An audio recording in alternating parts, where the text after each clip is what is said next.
যার কাছে ধৈর্য নাই, সহ্য নাই, মেনে নেওয়া নাই, মানিয়ে নেওয়া নাই, তার কাছে কখনো নিয়ামত আসবে না।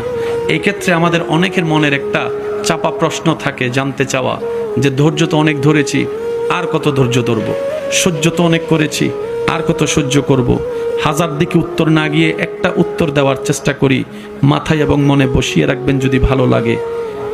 ধৈর্য ততক্ষণ ধরব যতক্ষণ আমাদের রব খুশি না হয়। সুবহানাল্লাহ।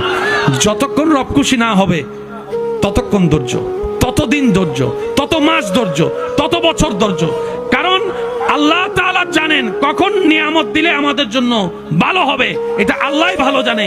ওই হুকুম আসা পর্যন্ত অপেক্ষা করতে হবে, এটার নামই ধৈর্য। কোনো হা হুতাশ করা যাবে, আফসোস করা যাবে? আল্লাহ দিল আলহামদুলিল্লাহ, না দিল আলহামদুলিল্লাহ। সুখ আপনাকে খুঁজতে হবে না, দেখবেন সুখ আপনার ঘরে নিজে থেকে চলে আসবে। বলেন সুবহান।